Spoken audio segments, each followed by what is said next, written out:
Welcome to life on Beagle Road. This is our week 2 garden tour, maybe week 2.5, because we have trouble sticking to a schedule. Right, Robbie? Yeah. Yeah. First thing we have to do today is harvest some of Robbie's Swiss chard that he is selling. Let's do it, dude. Yep. All right, buddy, let me show you here. So we want to clip what's mature so that the smaller stuff keeps growing and you can harvest it and sell it later, okay? So these bigger pieces you want to clip down towards the bottom. Make sure you don't clip anything else. And voila. And into your basket it goes. Okay? Okay. So is this mature? Yep.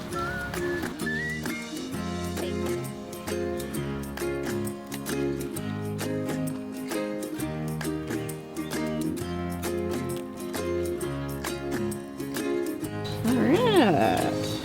Do you think you have enough for 5 bags of it? I think so, yeah. Okay. Take it inside, sit on the island, and we'll clean it in a little bit. Okay. This bed is doing really well. Robbie just harvested his Swiss chard. I harvested some radishes yesterday. The romaine's looking great. The peas are looking great. And we didn't really need a trellis here, so I think Kenny's a little annoyed about that, but you know, you live, you learn. It's fine. At least everything's growing well, right? Right. There is a lot going on in this bed. First of all, we've had a bit of a pest problem here, mainly eating the Romanesco leaves. We planted some marigolds to help with that, and have also sprayed with neem oil, so hopefully we don't see any more destruction there. I've also discovered, again by way of Kenny, and also learning, that apparently brassicas stunt beans. And I probably wouldn't have believed it when I read it, but now that I'm seeing it, that these beans just aren't growing, like even ones that are still in pots, I'm believing that it might be true, so whoops. I'm gonna plant some beans other places because we know Kenny can't live without beans.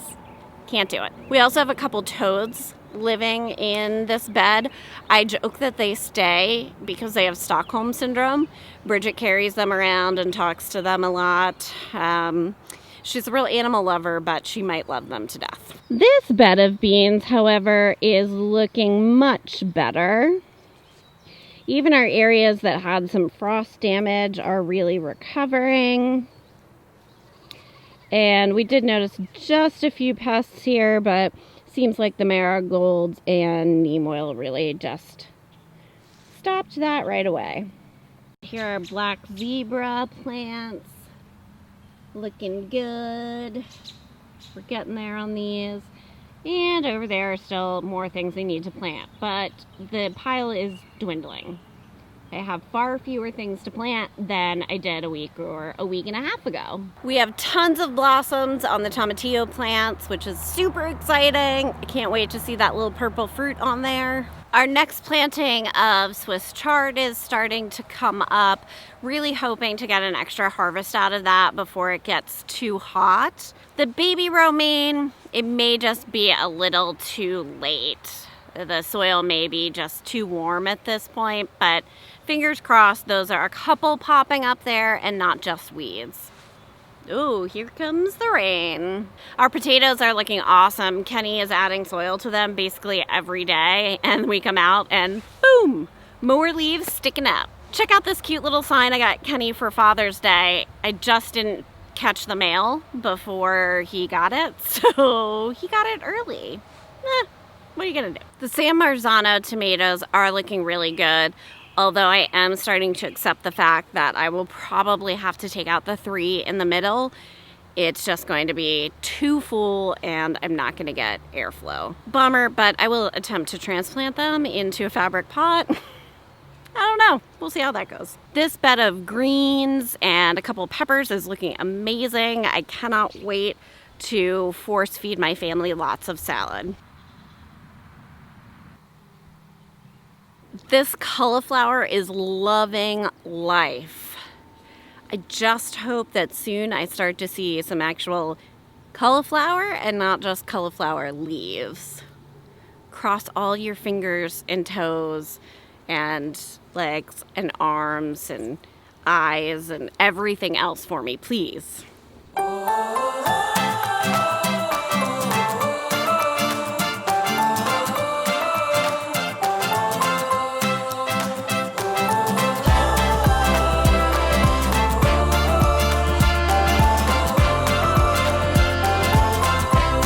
Remember this corn I planted inside? Well, now it is growing out here. I also, well, I shouldn't say Robbie did most of the work, but we direct sowed a bunch more corn out here as well. So hopefully we'll have lots of it throughout the season.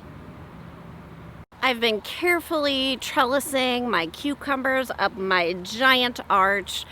And I think I figured out that I only misplanted one butternut squash in with the cucumbers. So that's really not bad. It was only one misplant. Could have been way worse. We're seeing a lot of growth already on the cucumbers and on peppers, and I think we're even getting close to some strawberries. Oh, and look at that. I even got a zucchini in the ground here.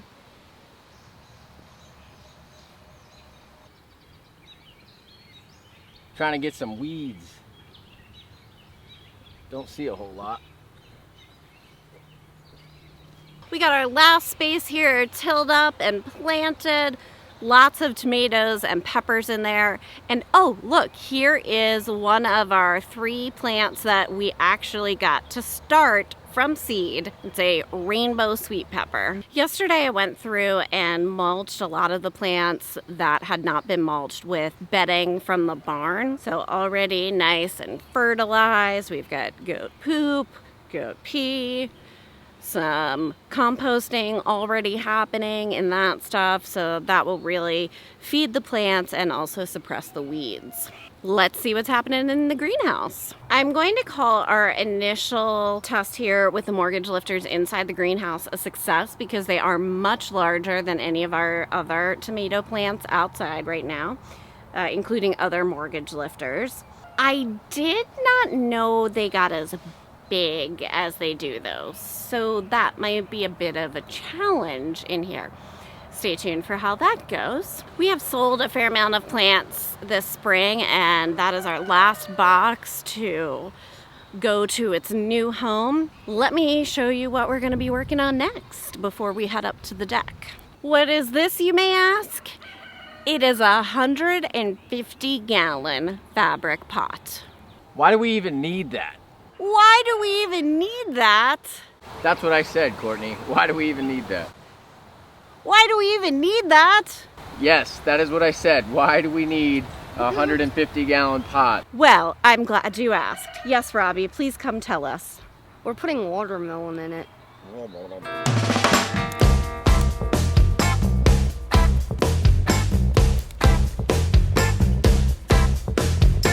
On to the deck, and on the way there, dun dun dun, look at that, another zucchini. We ultimately want to put a Japanese maple in this bed, but we'd be better off planting it in the fall. So until then, we'll get some extra zucchini.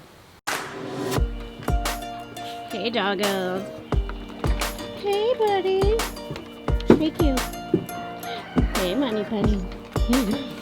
There's our good peppers. There's our good peppers.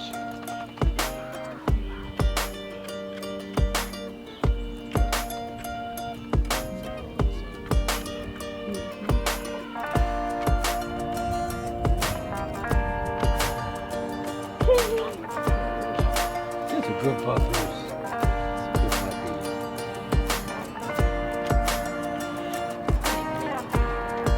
Our green stalk, of course, is growing amazingly.